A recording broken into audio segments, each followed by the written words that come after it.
For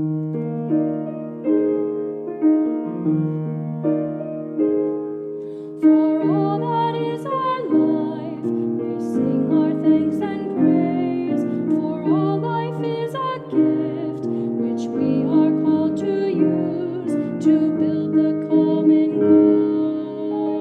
good and make our own days glad.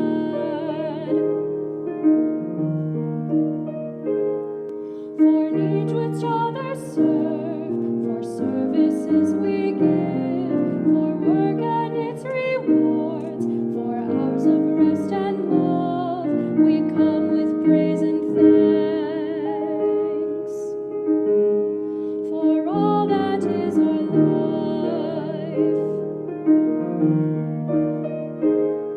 for sorrow we must bear, for failures, pain, and loss, for each new thing we learn, for fearful hours that pass, we come with praise and thanks.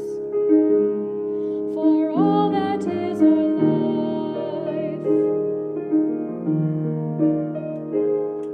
for all that is our life, we sing our thanks and praise. For all life is a gift, which we are called to use to build the common good and make our own days glad.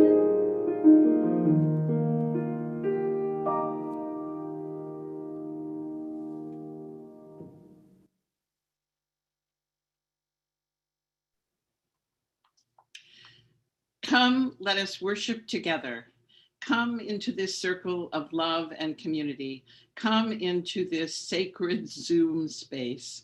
Help us to keep our hearts in a holy place, and let us revel in this very rainy, glorious day, the possibilities for our world, the chances to work for change.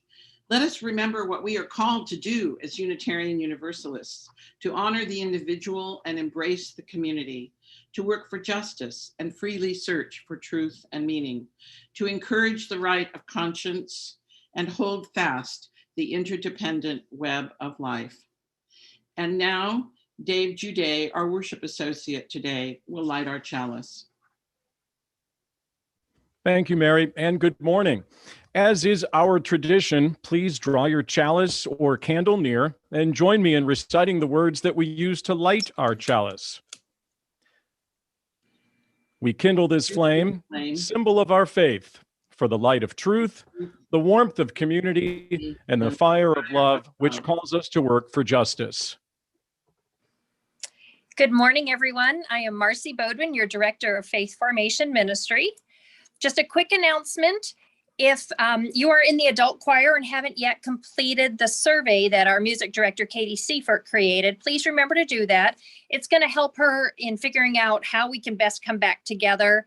And all the answers are anonymous, so please be honest with your feelings. If you have any children in your home, now is the time to bring them in front of your screen for our Time for All Ages. Our pastoral care associate this week is Randy Galbraith. You can reach them via the email pastoralcare@vuu.org, or you can use the Zoom chat feature. Just remember that the chat will be closed during the prayer or meditation and the sermon, but feel free to post your joys and concerns before and after those parts of the service. So our Time for All Ages today is just what the world needs now, to arm our youth with a positive self-image while teaching them how to embrace people who are different. I Am Enough is a delightful collection of positive affirmations about loving who you are, respecting others, and being kind to everyone. It depicts girls of diverse body shapes and skin tones, written by Empire actor and activist Grace Byers and illustrated by the talented Keturah A. Bobo.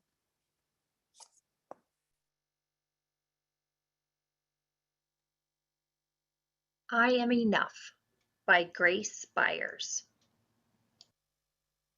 Like the sun, I'm here to shine. Like the voice, I'm here to sing. Like the bird, I'm here to fly and soar high over everything. Like the tree, I'm here to grow. Like the mountains, I'm here to stand. Like time, I'm here to be and be everything I can. Like the champ, I'm here to fight. Like the heart, I'm here to love. Like a ladder, I'm here to climb, and like the air, to rise above. Like the wind, I'm here to push. Like a rope, I'm here to pull. Like the rain, I'm here to pour and drip and fall until I'm full. Like the moon, I'm here to dream. Like a student, here to learn. Like the water, here to swell. Like the fire, here to burn. Like the winner, I'm here to win. And if I don't, get up again. I know that I may cry sometimes, but even then, I'm here to try. I'm not meant to be like you, and you're not meant to be like me. Sometimes we will get along, and sometimes we will disagree. I know that we don't look the same. Our skin, our eyes, our hair, our frame. But that does not dictate our worth. We both have places here on earth. And in the end, we are right here to live a life of love, not fear. To help each other when it's tough. To say together, I am enough.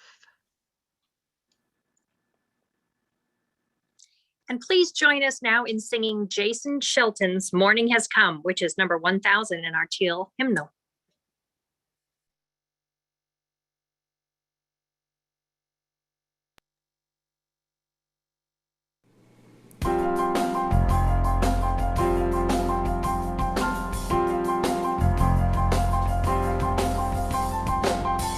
Morning has come, arise and greet the day. Dance with joy and sing a song of gladness. The light of hope here shines upon each face. May it bring faith to guide our journey home.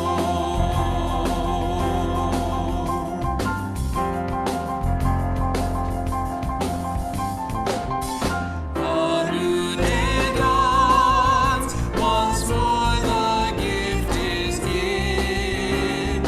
Wonder fills this moment shared together. The light of peace here shines upon each face. May it bring faith to guide our journey home.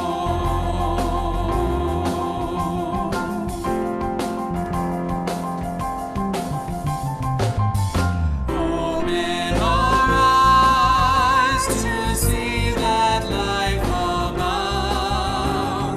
Open hearts to welcome it among us.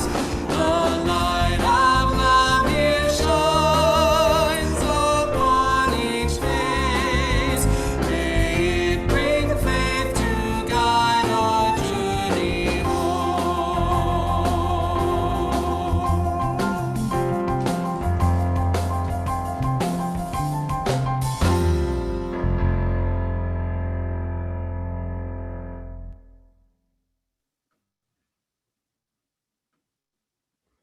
Once again, good morning. My name is Dave Jude, and it is my pleasure to serve as your worship associate for today's live Zoom service.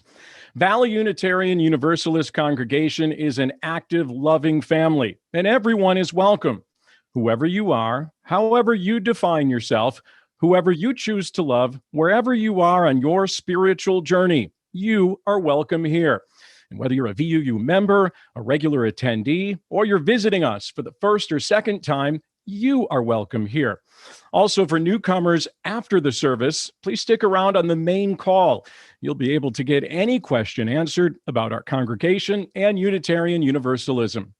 Today, Worship Associate Mary Rothschild will be presenting her sermon, Witnessing Women, Unitarian Women and the Work of Social Justice. When I spoke with Mary about today's service, I couldn't help but think of the influential women in my life and the impact that each of them have had. I want to highlight two wonderful women this morning, with the first person being one of my high school teachers, Kate Singletary. While she would likely thank me for my kind words this morning, she would not welcome the spotlight because that was always reserved for her students. When I was a student at Lyons Township High School, Kate was one of the 3 faculty advisors for our radio station, WLTL. During my freshman year at Lyons Township, or LT as the locals called it, I knew about the radio station, but did not attempt to get involved. I think I was intimidated by the prospect of going on the air for the first time, a key hurdle that every radio student must clear at some point. It was during my sophomore year, when I was taking a radio production class taught by Kate, that she pulled me aside after class one day and said, "Rumor has it that you'd like to do radio for a living." I confirmed that rumor was true, to which she added, "Then why aren't you at WLTL?" That conversation was the swift kick in the butt that I needed. In fact, the next day I was presenting my first ever WLTL afternoon sports update. It's a clip that I play for my current students at EVIT at the start of every school year, after I warned them that they were about to listen to Dave before puberty had set in. And that following weekend, I was in the press box in the field house, watching and listening as 2 students did play-by-play for LT's basketball game. All I kept thinking about was how fun the experience was, and if given the opportunity, I could do a much better job than the students who were on the air that night. I've always considered Kate to be one of my mentors. When she retired from teaching, she invited me to be part of the search committee to find her successor. And when I decided to pursue teaching opportunities here in the Valley, she wrote me a glowing letter of recommendation.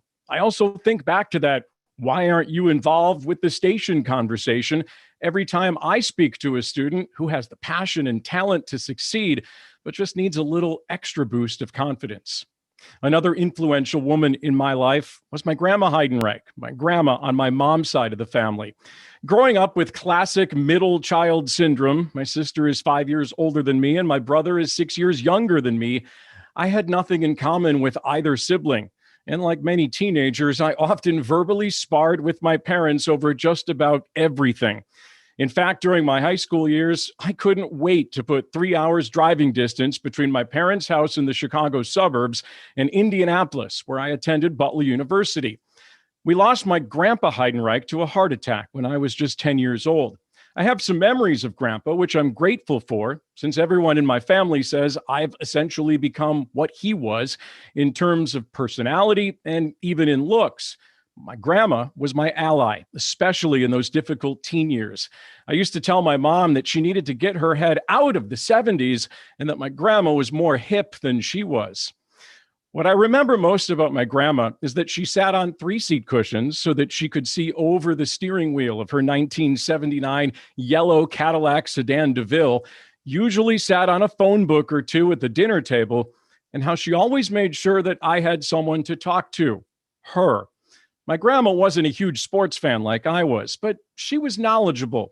The summer that she passed away in 1991, the Chicago Blackhawks were in the NHL playoffs.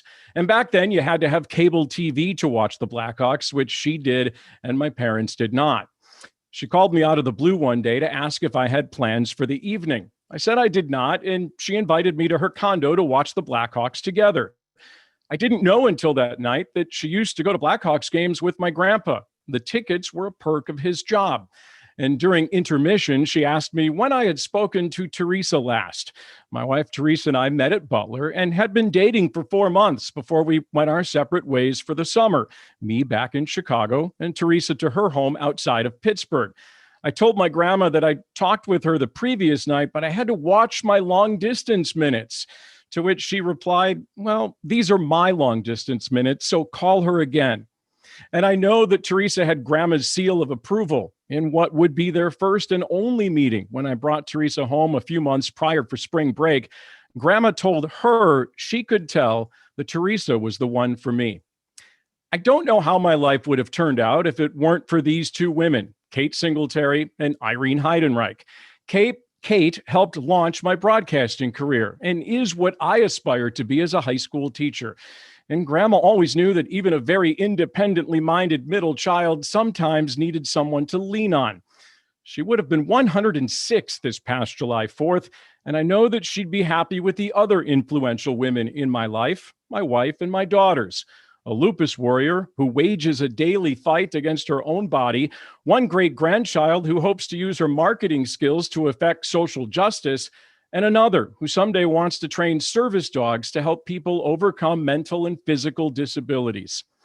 When preparing these marks, I'm really glad that I was able to reflect on the influential women in my life, and I hope that you'll have time to do the same.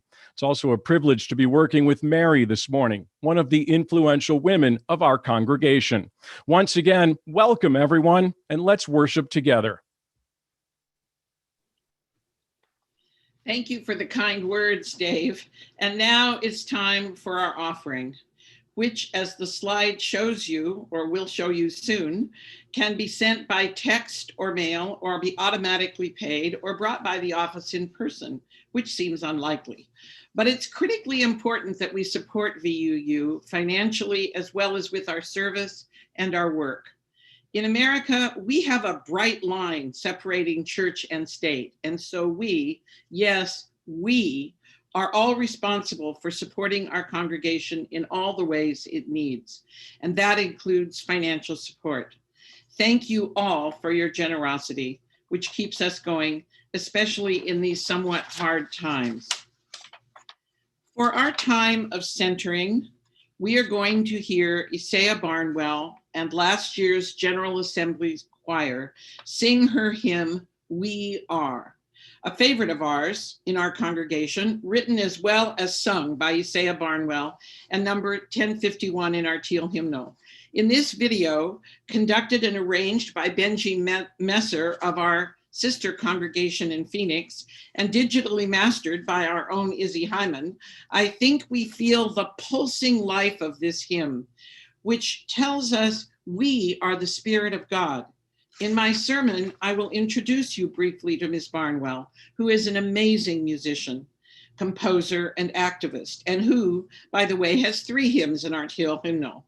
For our time of meditation or prayer, I'm going to read a poem by Jan Phillips called We Who Are Alive Today. I hope these reflections of our faith are meaningful and calming.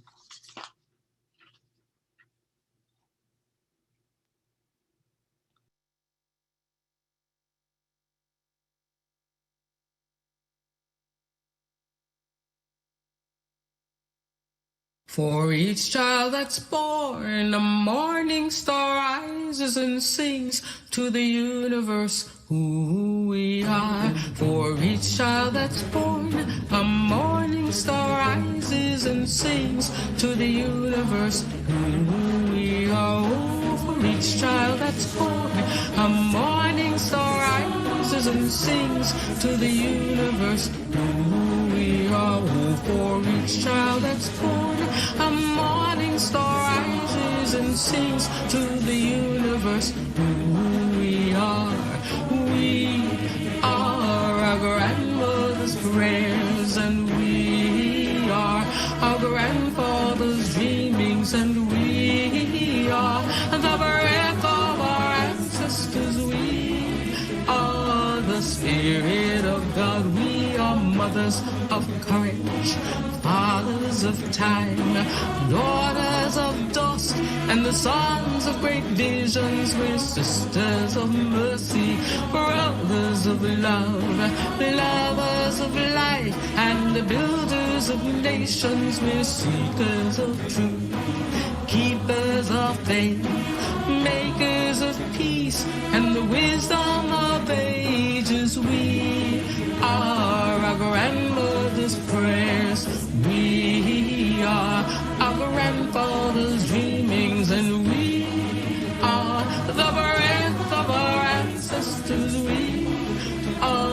the Spirit of God. We are mothers of courage, fathers of time, daughters of dust, and the sons of great visions. We're sisters of mercy, brothers of love, lovers of life, and the builders of nations. We're seekers of truth and keepers of faith.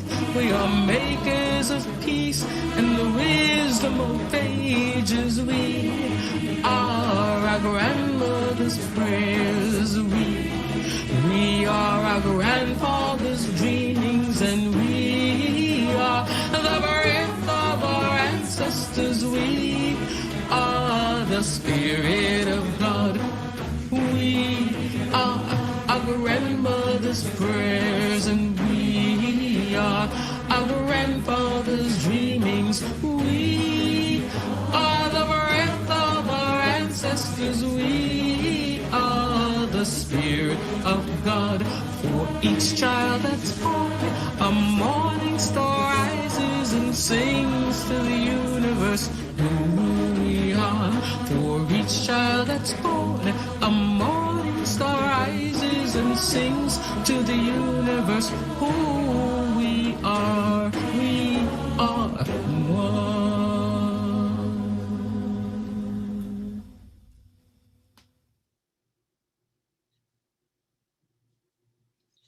As Sebah Barnwell sings, we are the Spirit of God, we are one.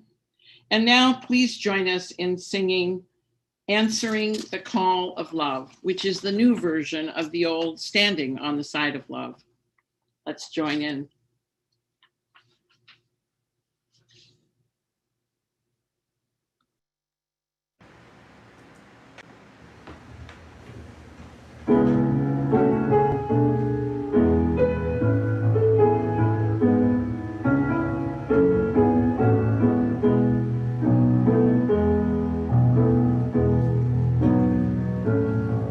The promise of the Spirit,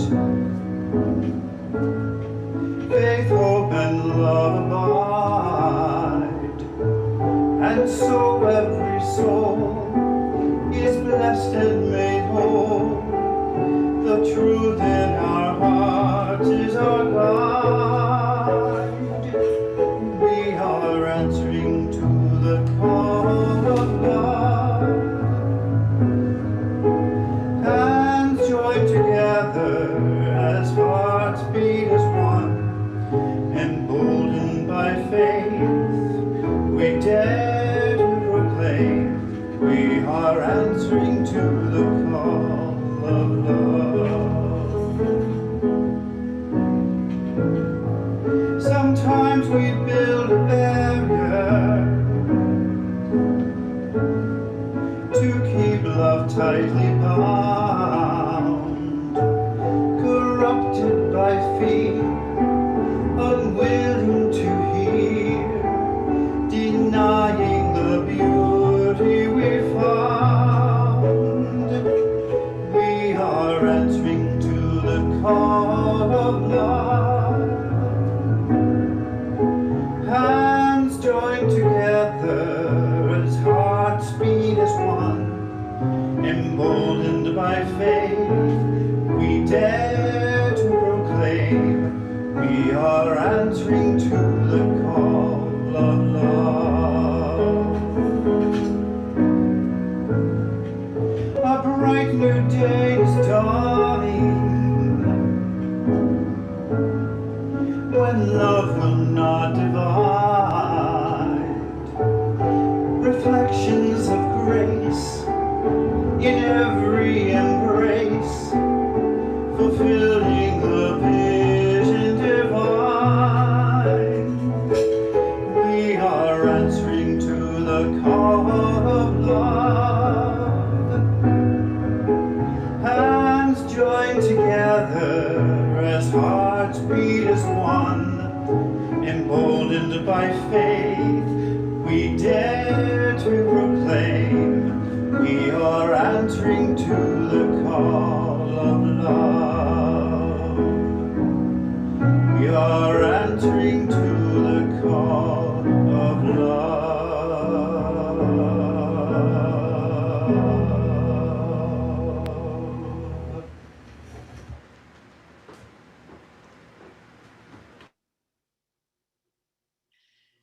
And before I start the sermon, I'm going to actually read Jan Phillips' edited poem, which I forgot to do earlier. We who are alive today are prophets of a new time, makers of a new myth, where our source dwells, not on some heavenly throne, but in the very breath of living things, among us and within us. We are made of heaven and earth, starlight and clay, minerals and meteor dust. We are space-time compressed into the speck of a lifetime. We who are alive today came here with a purpose, are in service to a mission, to extend mercy, bring forth justice, remember ourselves and converge as one. We are creating tomorrow with our thoughts and words. We are shaping ourselves and our families, our communities and cities, our cultures and civilization by what we do and what we fail to do. They never told us it would be like this, that we ourselves are the shapers of our world, called to be the light and joy we seek, that the heaven we sought is within us and around us, that wherever we look, there is the source of it, looking right back. This sermon today is one I've thought about for a long time, witnessing women, Unitarian women, and the work of social justice. On March 31st, 1968, at the National Cathedral in Washington, D.C., Martin Luther King declared, "We shall overcome, because the arc of the moral universe is long, but it bends toward justice." That idea, by the way, was first proposed by the abolitionist Unitarian minister Theodore Parker in an 1853 sermon. And though I believe with Parker and King that the moral arc of the universe bends towards justice, I also believe that it is human agency, the work of all of us, that bends the arc toward justice. The work of justice based in the deep and abiding belief in the inherent worth and dignity of all people is our most important task as UUs. In fact, I believe that bending the arc toward justice, witnessing for justice, is spiritual practice for UUs. It's in our DNA. It's mandated by our principles and purposes. I joined our community 36 years ago in 1985, and I've grown in my Unitarian Universalist faith and theology. As a natural-born Universalist, though I didn't know that until I joined VUU, the principles and purposes have both centered and challenged me to do more work that recognizes the inherent worth and dignity of all people, to honor work for justice, to remember that we are just one part of the interdependent web. And so today I want to talk about three historical Unitarian women, Antoinette Brown Blackwell, Maya Veronica Oshchevet-Chapek, and Viola Liuzzo, and one contemporary Unitarian woman, Isaiah Barnwell, all of whom have helped bend the long arc of the moral universe toward justice. I picked them almost randomly to give you a taste of UU women's history, but also to inspire us all to do more to witness, to deepen our spiritual practice for justice. They represent a span of Unitarian history from 1825 to today. By chance, the three historical women all were married. Unusually for the time, they all also went to college, and all were mothers. Our contemporary, Isaiah Barnwell, is single and has not had children, but certainly did go to college through the PhD. Antoinette Brown Blackwell lived from 1825 to 1921, witnessing both for abolition and women's suffrage. Maya Veronica Oshchevet-Chapek was born in 1888 in Bohemia, lived through 2 world wars, and was alive to mourn the death of Viola Liuzzo, born in 1925 and tragically murdered in Selma in 1965. Isaiah Barnwell was born in 1946 and is still writing justice songs, singing, and teaching. For all of the women, Unitarianism transformed their lives, giving them spiritual freedom, comfort, and a commanding outlet to work for social justice. I can't begin to tell you their whole stories today, but I will tell you briefly and patchily about their lives and their calls to work for justice. Antoinette Louisa Brown Blackwell was one of 10 children in her family and unusually precocious. At the age of 9, she made a full confession of her faith at her family's congregational church, and she convinced the all-male board of deacons to give her full membership, which allowed her to vote. She studied at a local academy and took all the courses boys did except Greek, which was forbidden. And at the end of her term, she became a teacher. When she was 21, with her parents' financial help, she went to Oberlin College in Ohio, which admitted the first college class in the world that was open to all students, boys, girls, blacks, and whites. There she met her lifelong best friend, Lucy Stone, who had become one of the most well-known and respected abolitionists and feminists in the United States, and was also a Unitarian. In a year, Nettie finished the literary course, the only one open to women, but she wanted to take the seminary course to be in theology. Her brother had taken it, and she was determined to become a minister. Her family, always before supportive, joined in the general storm of criticism. Nevertheless, Nettie held firm, supported by her friend Lucy, and wore down the professors of theology at Oberlin, caught as they were between their proclamations of support for women's education. It was the only college open to women, and their deep discomfort at the notion that a woman might be an ordained minister. The faculty decided to allow Nettie to keep any pulpit engagements she might make, but they refused to give her a student license to preach, as they did to all the other male students. Although she was training for the congregational ministry, the only pulpits she found open were Unitarian and Universalist pulpits, particularly those of Thomas Wentworth Higginson and Theodore Parker, both noted abolitionists and fathers of our denomination. In 1850, when she completed her course of study, the faculty refused to give her a degree, but they did publish her thesis on St. Paul, which they agreed was brilliant. Oberlin later gave her an MA when she was 63 and an honorary PhD when she was 83. Upon graduating, Nettie set out to be a preacher and a speaker for abolition and feminism, joining Lucy Stone, Susan B. Anthony, another Unitarian, and Elizabeth Cady Stanton, a vehement atheist, in the fight for equal rights for all people. At the age of 28 in 1853, Nettie was finally ordained and became the minister of the First Congregational Church of Butler and Savannah, New York. She was the first ordained woman minister of a recognized denomination in the world. It turned out, however, that she didn't find the ministry as satisfying as she thought she would. Although she was an electrifying speaker, she found herself more and more unable to accept standard Calvinist beliefs, especially the doctrine of original sin, and she resigned her position in 1854 and renounced her denomination. Within a few months, she became a Unitarian and began a new witness, working in a New York City slum and prison ministry, the first woman to try to do such work. She wrote her first of 8 books out of that experience, called The Shadows of Our Social System. And Blake, you can take the picture off now. By 1856, at the age of 31, Nettie married Samuel Blackwell of the famous abolitionist and feminist family, which now included Lucy Stone as her sister-in-law and Elizabeth Blackwell, the first woman MD in the world, and began having a large family of 7 children, 5 of whom survived childhood. For many years after this, she rarely spoke in public, though she continued to work for abolition and feminism, and she did what she called, I love this, 3 hours of daily habitual brain work. Though she rarely lectured, she wrote constantly on God and science, women and men's equality, evolution, and other religious topics, publishing 7 more books. She was driven to work for social change within her main task of caring for her household. When she was 53, her husband suffered financial reverses, and she began lecturing and working publicly for feminism and women's rights, especially the importance of education for women and including women in the ministry. She inspired many young women to become ministers, including Universalism's Olympia Brown, the first ordained woman Universalist minister.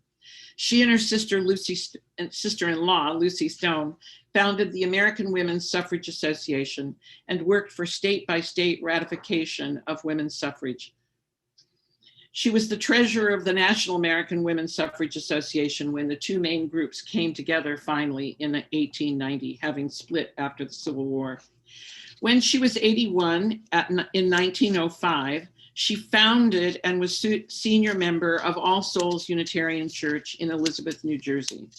For 3 years, she worked there and then served as emeritus minister until her death in 1921 at the age of 96. She preached her last formal sermon in 1915 at the age of 90, though she continued to write about theological issues and women's rights until her death. In 1920, at the age of 95, frail, blind, and in ill health, Antoinette Brown Blackwell cast her ballot in the first national election in which women were allowed to vote. Though all of her compatriots had died before women achieved the vote nationally, she was able to vote 1 year before she died. The arc of the moral universe is long, but it bends toward justice. Maya Veronica Ochvet Čapek was a Bohemian immigrant living in New York City at the time of World War I. She went to Columbia University and became a librarian, working in the New York Public Library.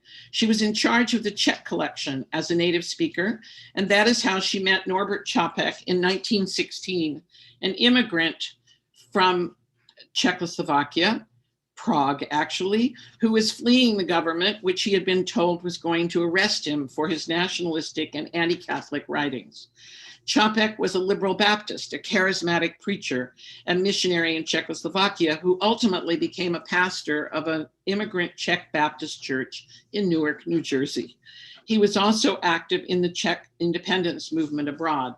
If the name seems familiar, it's because Reverend Wooden gave a sermon about Norbert for our Flower Communion service in May. Maya and Norbert, but I'm going to tell you Maya's story now. Maya and Norbert married in 1917, and that required a real commitment from Maya because Norbert had been twice widowed and had 9 children, some of whom were still in Prague and some of whom were with him in the United States. She had an instant family, and by the end of the year, Norbert resigned his ministry, unable to deal with Baptist theology any longer. She was now the stepmother of 9 children and the entire support of her family. At the end of World War I, Czechoslovakia obtained independence and many immigrants returned. During the Čapeks decided they were going to return as well and prepared to leave. During this transition period, 3 of the younger children started attending a Unitarian Sunday school, and they loved it.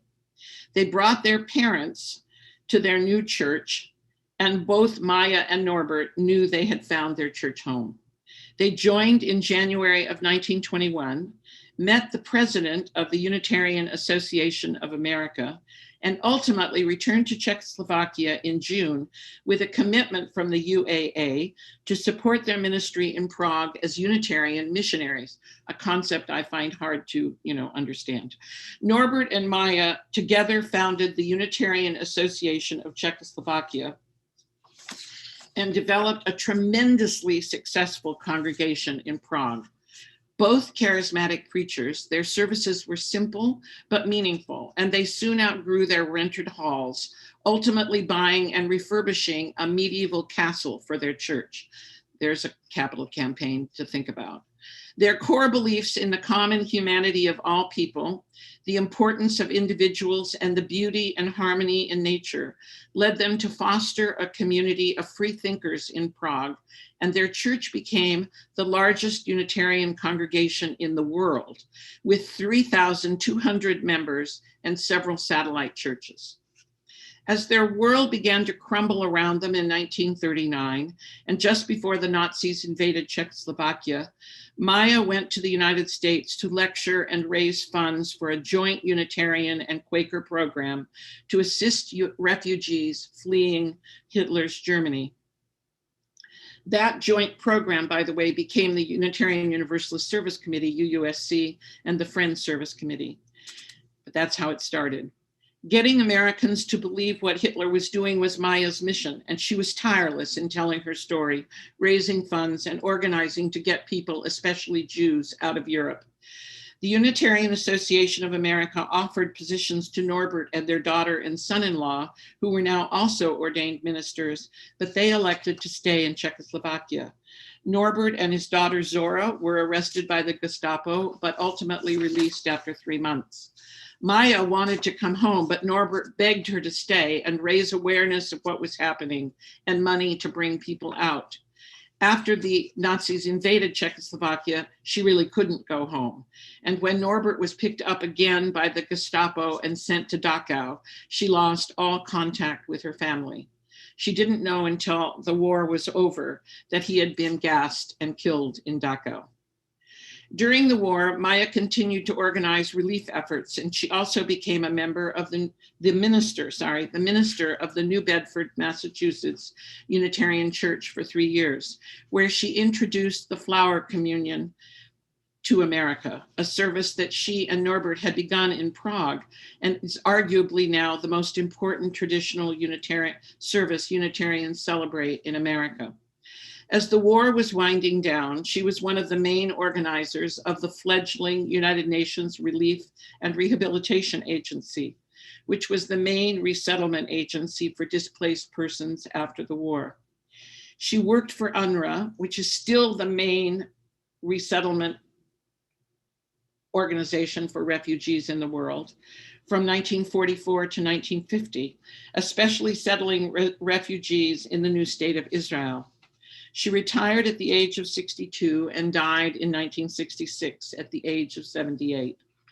She had an abiding belief in the goodness of humanity, and she worked to counter the evil and darkness of Nazism in every way she could.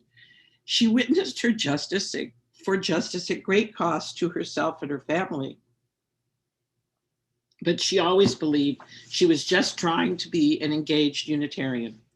The arc of the moral universe is long, but it bends toward justice. Viola Faber-Craig was born in Pennsylvania in 1925. Her father was a disabled coal miner and her mother a teacher. The family moved to Georgia at the beginning of the Depression, and she grew up in the segregated South until her family moved to Michigan to follow war work in 1942. Her parents were not liberal in general, but they always told her that African Americans were no different than they were, and Viola always deeply rejected segregation. It outraged her sense of fairness and several times got her into scrapes with other whites when she stuck up for Black childhood friends. Viola was a rebellious child and quit school at the age of 14, much to her parents' dismay. She ran away at 16 and married impulsively in Knoxville, annulling the marriage the next day. When her family moved to Michigan, Viola went out on her own to Detroit and got a job in the cafeteria of a factory. She fell in love and married her boss, a man twice her age. At the same time, in one of the most segregated cities in the North, she met and befriended an African-American woman, Sarah Evans, who was from Mississippi. They both missed the South, even though, as Sarah said, it was full of foolishness. Their unlikely friendship developed into a sister-like companionship, and when Vi had her first child, she hired Sarah to babysit on occasion. When she had her second child, she offered Sarah, who also had a child, a full-time job, and Vi went back to work for pay at a well-known bar and restaurant, where the salary was good and the tips fantastic. Her husband disapproved, and within a year they were divorced. At the restaurant, Vi met Anthony Jim Liozzo and married him again almost immediately. Jim adopted her 2 daughters, and they together had 3 more children. Because Jim was Catholic, Vi converted to Catholicism and loved the rituals and bringing her children up in a church environment. Sarah Evans worked for her now full-time, and Vi was a stay-at-home mother with 5 children, living a 50s dream life. Though like many of Betty Friedan's women in the feminine mystique, she found she needed to do something out of the house to keep her sanity. And so she went to technical school, graduating as a medical tech at the top of her class. She went to work at a large medical center, but quit ultimately over the treatment of women. She fought with the school board over school policy for her children and consistently gave food and money to homeless people, bringing them into her home, much to her husband's dismay. She always said she was just trying to make the world a better place. During this time, Vi experienced several miscarriages and delivered a stillborn baby and then another boy who died 3 hours after his birth. When she was told by the priest that they would be forever in limbo and couldn't go to heaven because they hadn't been baptized, she was thrown into an extraordinary religious turmoil, ultimately causing her to leave the church. She couldn't believe a loving God would do that. In the fall of 1963, and still without a high school diploma, Vi began as a conditional student at Wayne State University. After her first semester, when she got all A's, she was accepted fully and she studied liberal arts courses, especially loving philosophy and writing. She was totally involved in the university, which was a place where students were working for civil rights and other justice issues. She joined right in. At the same time, Sarah had gotten Viola involved with the Detroit NAACP chapter, and she was increasingly propelled into the civil rights movement, which she saw as a black and white case of justice denied. It's also when she found the First Unitarian Church of Detroit and became a member. The free thought, the spiritual practice of working for justice all made complete sense to her, and she had finally found her church home. Even before she became a member, formally a member, she and Sarah went to a workshop at the United Nations in the summer of 1964 on the civil rights movement and how to work for community change, sponsored by the First Unitarian Church of Detroit. I apologize for needing to drink tea, but I have terrible allergies. After Bloody Sunday in Selma, John Lewis's beating, and the Unitarian Universalist Reverend James Reeb's murder, students all over the United States began leaving their schools to go to Montgomery to take part in the March to Selma. Vi went to several demonstrations at school and finally decided she had to go herself. She left after talking to Sarah and her children, but without telling her husband until she was on the road. She worked for a week in Selma, and on the last day of the march, she was ferrying people back and forth from Selma to Montgomery. She and a young black man, Leroy Moten, were in the car alone on their way back to Selma when a car started chasing them and ultimately pulled up alongside. Viola Liuzzo was murdered at point blank range and died instantly. Leroy Moten, spattered with Vi's blood, pretended to be dead but mercifully survived. The march from Montgomery to Selma, the beatings, and the deaths of two white civil rights supporters who happened to be Unitarian were the final push for Congress to pass the Voting Rights Act of 1965. The arc of the moral universe is long, and it bends toward justice. Isaiah Maria Barnwell, born in New York City in 1946, started playing the violin at age 2.5 under the tutelage of her father, a professional violinist. So music was always fundamental to her life. Although in high school, she was completely engaged in music. In college, she studied speech pathology, getting her undergraduate and doctoral degrees in speech pathology, as well as a master's in public health. A professor of dentistry at Howard University for more than a decade, she also conducted community-based projects in computers and the arts, and worked with Gallaudet University, developing a deep commitment to the use of sign language to include the deaf community in music. One of the few women in the world who regularly sings bass, Isaiah has a 4-octave range, which is musical magic. In 1977, she began the Jubilee Singers, which is a choir based in African-American music in her church, All Souls Unitarian in Washington, D.C., one of the most fully integrated congregations in our denomination. And I had the great joy of hearing them when I went to All Souls the day before Barack Obama's inauguration. That choir is amazing. 2 years after Isaiah founded the Jubilee Singers in 1979, the civil rights icon Bernice Reagon formed Sweet Honey in the Rock, the a cappella African American women's singing group, and Isaiah became a founding member, expanding her work to make African American music part of the ongoing civil rights movement, accessible to communities all over the country. Isaiah also began writing songs and music deeply embedded in youth theology, like We Are, which we heard at our centering, and which is in our Teal hymnal. Isaiah, Blake, can you put the next picture up, please? Isaiah's songs are beloved in our congregation around the country, including ours here at VUU. Although she is now retired from both the Jubilee Singers at All Souls and Sweet Honey in the Rock, she is still doing workshops all over the world on how to make music communities that work for and sustain social justice. Some of us in the VUU and UUCP choirs were able to sing with her when she came to do her workshop at the ASU Music School in 2017. And it was a privilege none of us will ever forget. And thanks to Gary Klepser for this photo. Isaiah is still working to bring music to the fight for a more just world. In her mid-70s, she is helping a young writer and singer to start the Justice Choir in DC to affirm Black Lives Matter. The picture you see before you is Isaiah in the orange mask leading the group in Ain't Gonna Let Nobody Turn Me Around at a Black Lives Matter protest and march in Washington, DC on June 8th of last year. Her joy, determination, and commitment to justice work hasn't faded with age. She just keeps on keeping on. The arc of the moral universe is long, and it bends toward justice. Now, do we really have to be as dedicated and heroic as these women? I don't think so, but we do have to witness for justice every time we can. It may be in little things or large, but it needs to be part of our actual spiritual practice. And this brings me to now. There is still so much work to be done. Our democracy is threatened by the big lie. We have huge structural inequality in the country.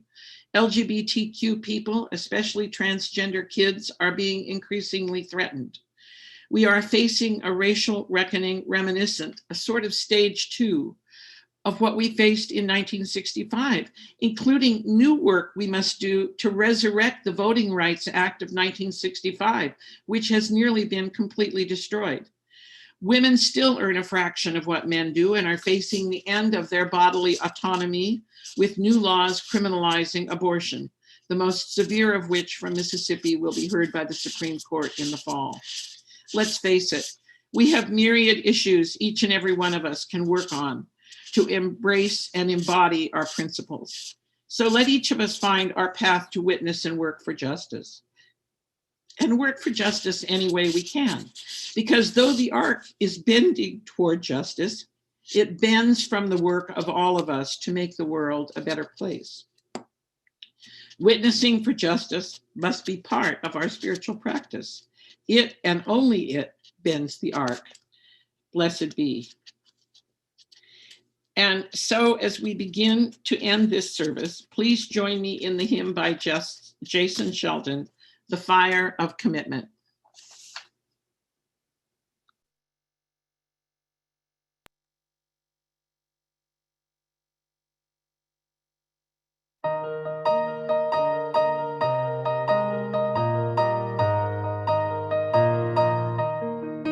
From the light of days remembered burns a beacon bright and clear, guiding hands and hearts and spirits into faith set free from fear. When the fire of commitment sets our mind and soul ablaze, when our hunger and our passion meet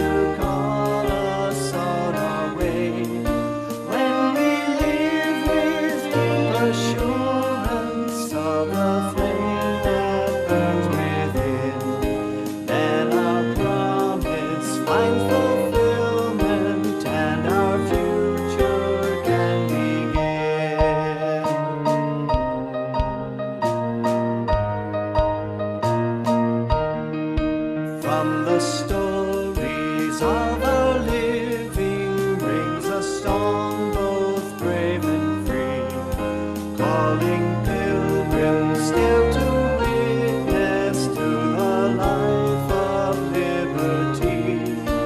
When the fire of commitment sets our mind and soul ablaze, when our hunger and our passion need to call us on our way, when we live with deep assurance of the flame that burns within, then our promise finds fulfillment and our future can begin.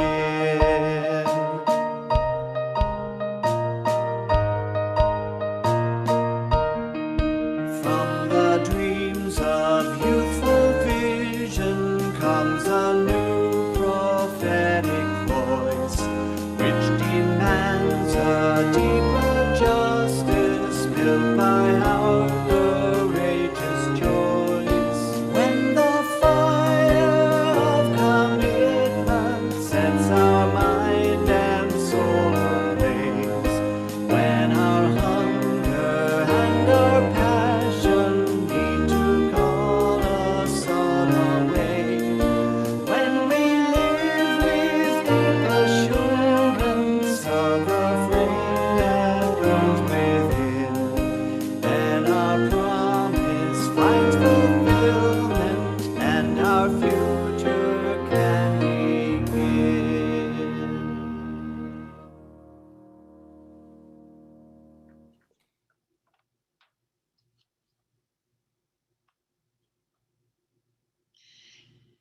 As our opening hymn says, for all that is our life, let us go out into this rainy day and gently do the work of social justice. Witnessing our faith and working for the common good, we will keep bending the arc. And remember, as what Terry Tempest Williams has written, once upon a time when women were birds, there was the simple understanding that to sing at dawn and to sing at dusk was to heal the world through joy. The birds still remember what we have forgotten, that the world is meant to be celebrated. Go now in peace and just a little unrest. And now, please join Dave in saying our words to extinguish our chalices. Thank you, Mary. Now, if everyone could recite the words with me. Though we extinguish this chalice, our connection to each other and this community remains. May its light guide us this week as we walk the path of justice, speak words of love, and fill our world with compassion until we meet again. A reminder, in just a few moments, you'll have the opportunity to join one of our breakout rooms. Also, for newcomers, decline the invitation to the breakout rooms and stay here on the main call. Finally, a shout out to Blake, Libby, and Jim, our outstanding, hardworking, and behind-the-scenes tech crew this morning. Have a wonderful week, everyone.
Hi, do we have some newcomers? I don't think so.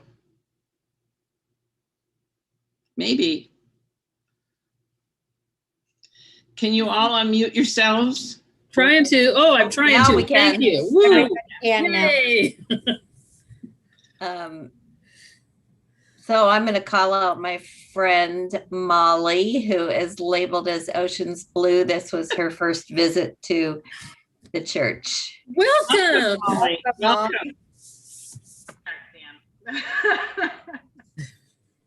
We're glad to have you.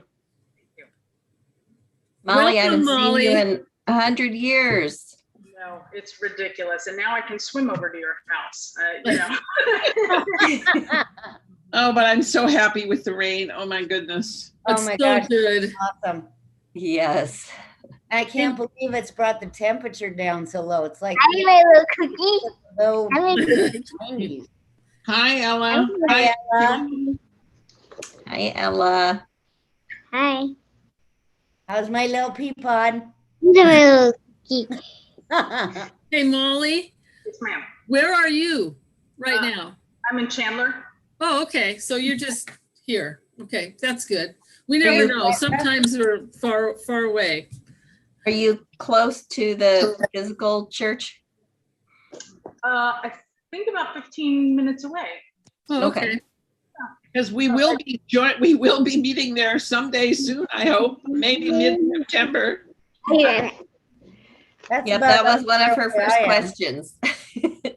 Yes, I'm very over Zoom. And it's amazing how people, even when you're just one-to-one making appointments, they're like, well, I'll send you a Zoom. I'm like, we still have that old-fashioned phone app. We Right. can still just call each other.